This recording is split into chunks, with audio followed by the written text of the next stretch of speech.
Orion. Jim, what's your evaluation of Cesar Ruiz in these past 2 weeks, in this play? Good. Moving well.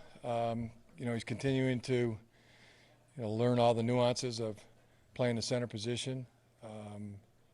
Well ahead of the curve as far as a young player. Ever since he's been here, played and started as a true freshman, and now continuing his growth.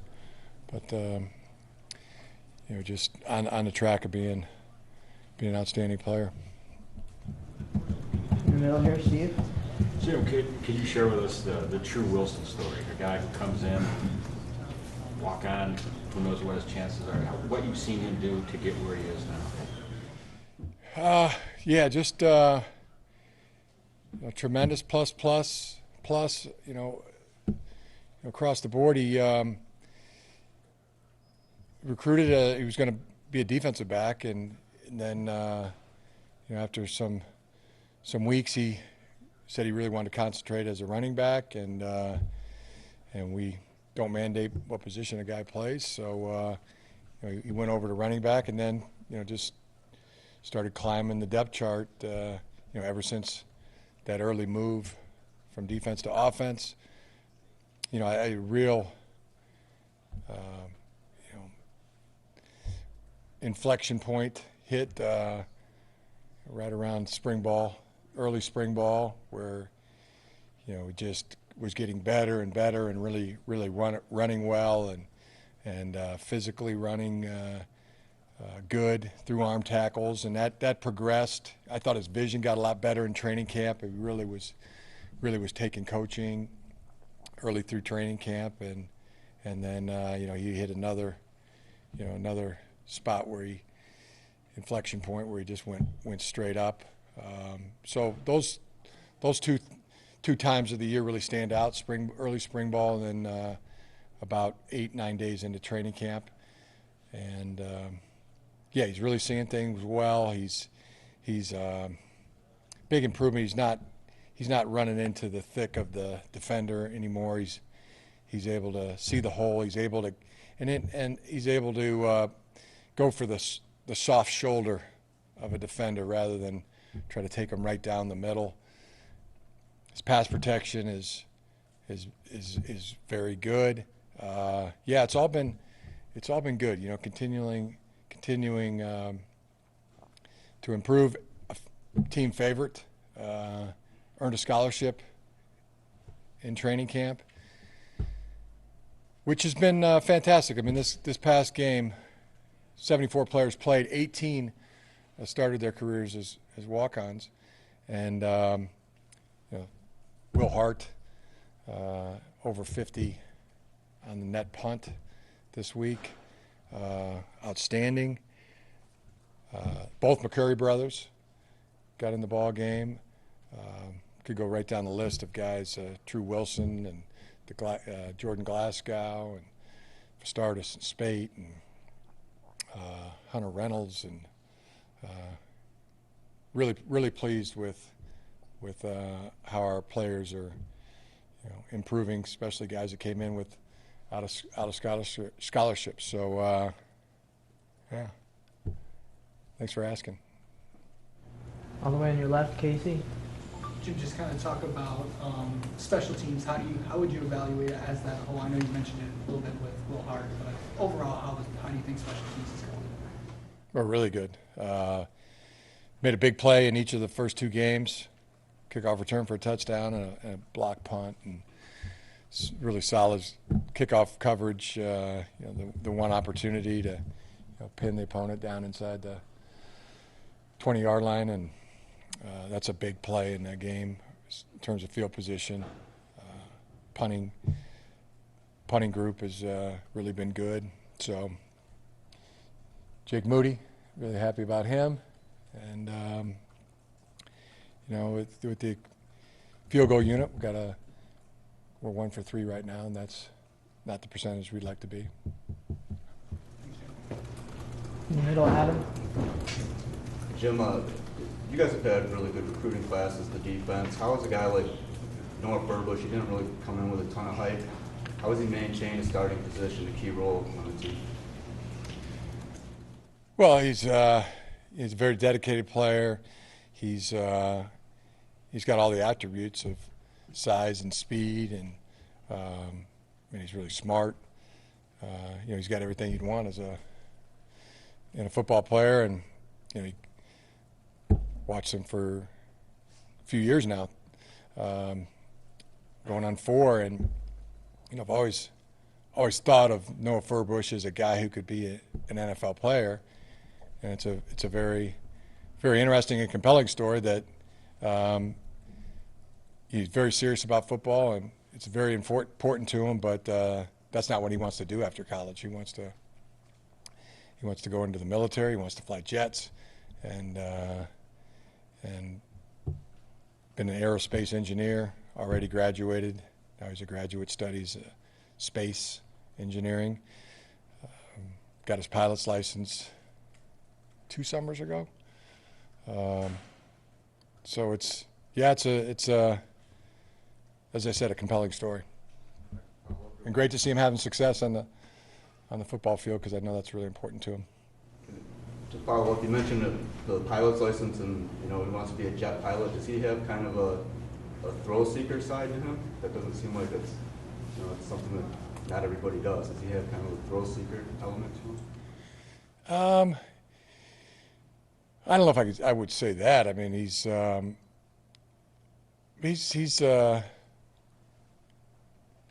think he's got that. He looks out for people. He's got that side. He's a gentleman all the way. He likes to protect people, and I think that's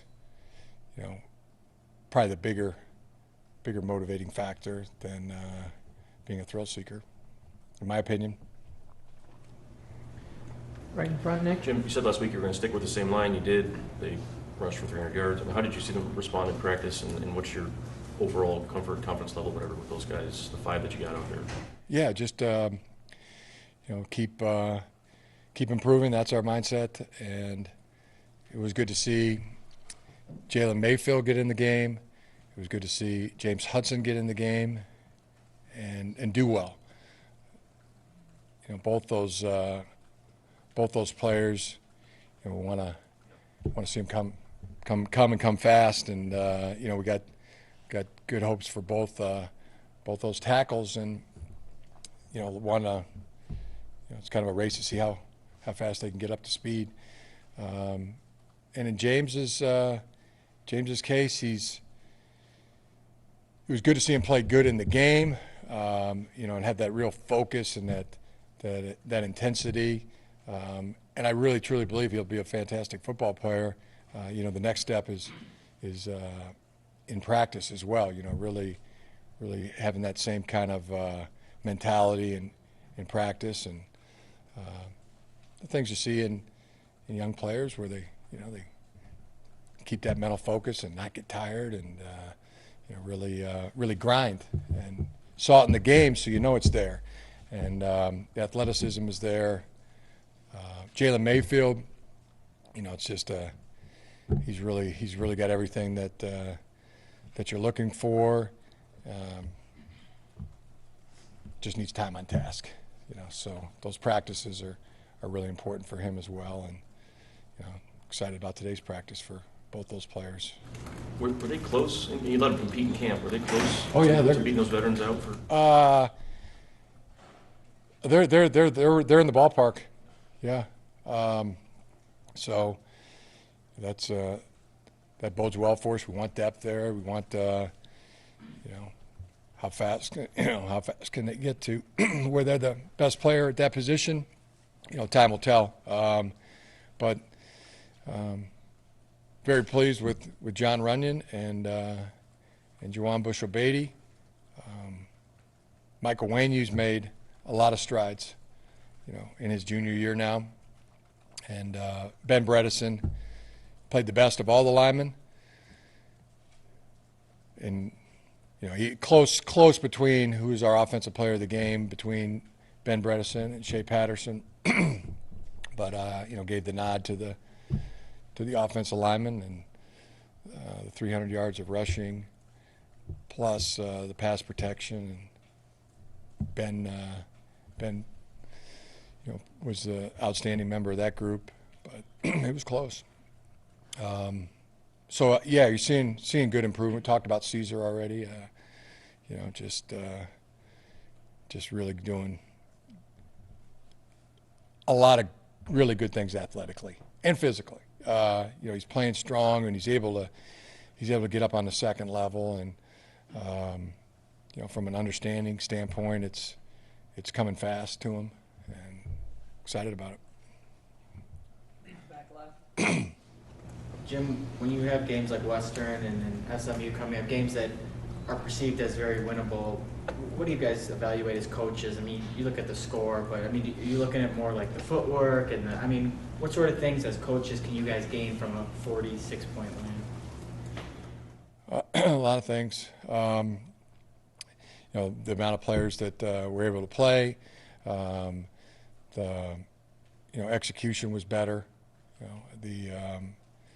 And then you drill down on the things that we didn't do so right, or maybe wasn't right systematically, or maybe a player didn't have an understanding of, or where the improvement can be made physically with the technique or the fundamental. I mean, pretty much every single play you're looking at to diagnose and improve. But there's some things and there were things in the game that were outstanding. I mean, a couple of the throws Shea made were the one he made to his left, throwing to Oliver on the boundary, being chased. I mean, that was a high level, unbelievable play. And he had several others. A touchdown pass to Donovan. That really stood out as a great play. So that wasn't coaching, but. Front left, Aaron. Jim, I saw Tariq's in the booth. Do you have an update on when he might be back, taking part in football activities or playing again? Not yet. Not a timetable. As of right now, as you know, he did have a surgery on his foot, and so everything is rehab right now and healing. How is he spirit-wise? How's he doing? Good. Yeah, really good. Front right here. Jim, what was the decision to put in Dylan being fourth quarter, and what did you see from him when he did get in? I felt Dylan did a really good job with exception of one taking of a sack, on the same type of play that Shea did the week before. That's a play that the ball needs to come out and not take a sack. We would like to learn from that. But yeah, really, really good. He did good, and decision was based on, as you know, going into the Notre Dame game. Brandon was something that he was working through, but he was good this week, and Dylan, had a good week of practice, and stayed at that number 2 quarterback this week. In the back left, Dan. The throws you're talking about Shea making, especially those two that stood out, does that give him a longer leash? Is that the kind of thing you expected to see from him when you first got him? Well, I don't ever really make the leash analogy. It's like human beings. There's no leash. Get more leeway in the offense. I throwing on the. He's thrown very well on the run. Yeah, we'd like to do that. Continue to do that. But we have a lot of trust in Shea. I was just pointing out. 2 spectacular plays. I don't think. In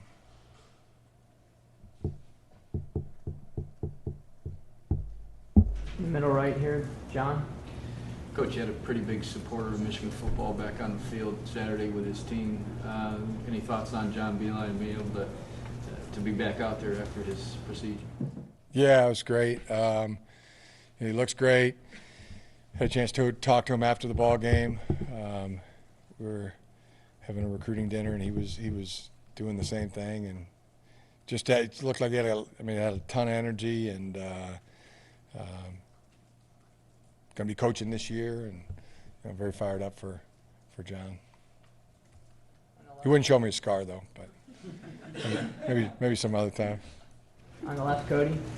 What's it been like having Jim McElwain around for game weeks, and do you get a sense that he's enjoying life as an assistant? Yes, it's been good.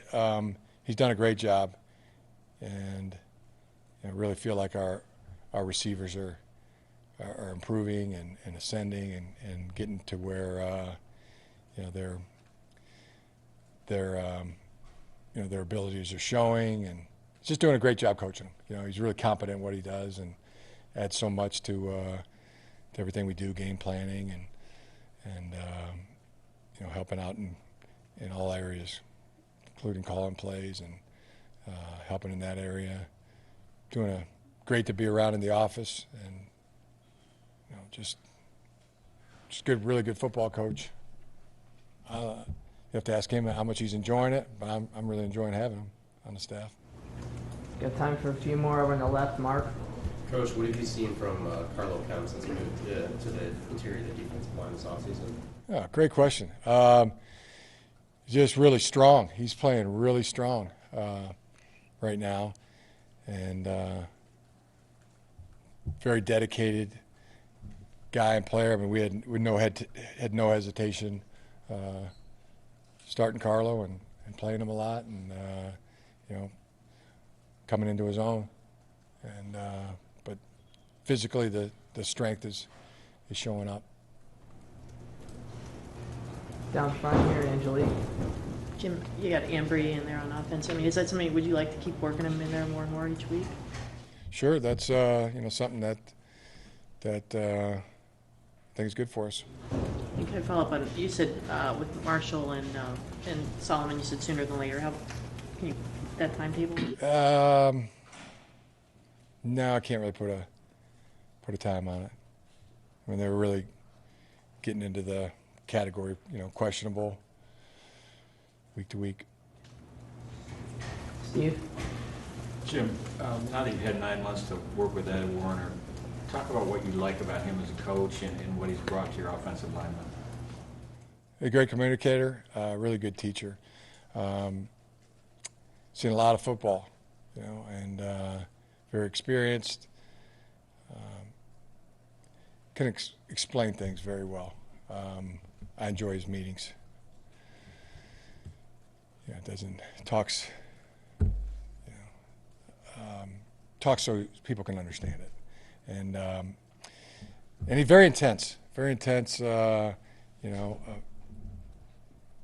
Football coach that does the things that all good football coaches do. Works the long hours and is, but very precise about things. That's his nature. Very detail oriented, and really all good. Enjoy his personality. Enthusiasm is really good. Really have enjoyed working with Ed. Last question in the back. To have a receiver catch a touchdown, it was going to happen eventually, but is that sort of just one thing you don't have to maybe address going forward? When is a receiver going to catch a touchdown? But could you talk about that aspect of the receivers really becoming more involved, especially moving forward in the red zone? Those kind of plays? Yeah, just feeling that the receivers are doing the things that receivers, need to do. Number one, create separation.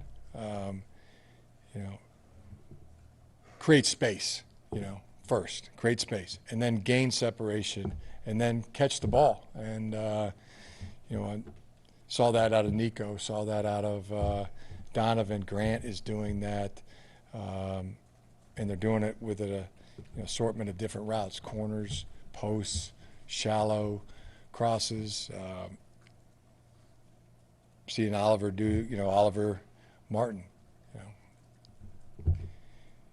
gain space, create some distance, and then catch the football. Tough catches. So, as a group, we're seeing that. So, feel good about the way they're ascending.